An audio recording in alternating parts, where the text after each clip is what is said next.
In this problem, section 6.3, number 75, and the directions were given the hint that to find the real solutions for this equation, to use the identities. So with that hint, I looked at my identities, and I found that this guy is equivalent to, it's our double angle identity for cosine. So I can change that to cosine of 2x, then I have a single trig function to solve for. And I'll just bring down the equals 1/2. So then I can solve for 2x, which gets me one step closer to getting to x. So then I'm just going to leave a little space here for my cosine inverse. So cosine of 2x equals 1/2. And then if I take the inverse, cosine inverse of both sides, then cosine inverse and cosine cancel each other, and I'm left with 2x on the left. And on the right, I'm left with cosine of inverse of 1/2 is pi over 3.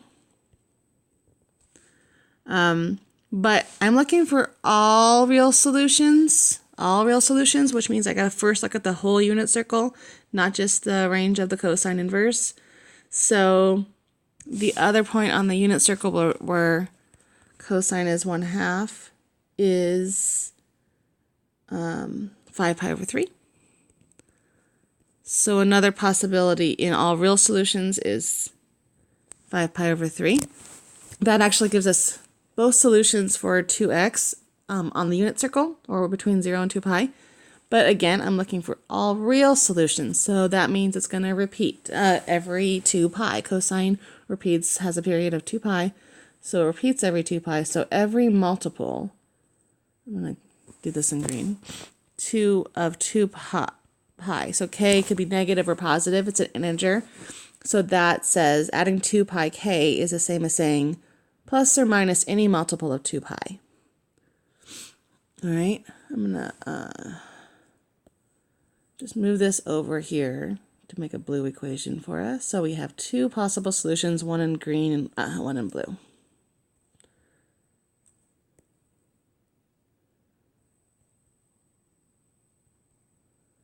Okay, so there's our solutions for 2 pi. So our trig function is gone, and now we just have to solve for x using good old algebra.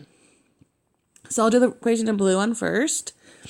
So to get x by itself, I just have to divide by 2, and then I get x on the left. And whatever I do on the left, I got to do on the right. So divide this whole thing by 2. Dividing that whole thing by 2 means divide each term by 2. So that's going to be pi over 3 divided by 2 plus 2 pi over k divided by 2. Pi over 3 divided by 2 is the same thing as pi over 3 times 1/2, which gives me pi over 6. But don't forget about this repeating. So now 2 pi k over 2 gives me pi k. So in all multiples of pi. So there's one final solution. And then the other one in green, do the same thing. Divide both sides by 2 to get x alone on the left. And when I divide 5 pi over 3, kind of following this same process over here, I see that I'm really just multiplying the denominator by 2. So I get 5 pi over 6. It's kind of taking a shortcut there. But it's following the same process. If I do 5 pi divided by 3, then that's the same as multiplying by 1/2, which gives me 5 pi over 6.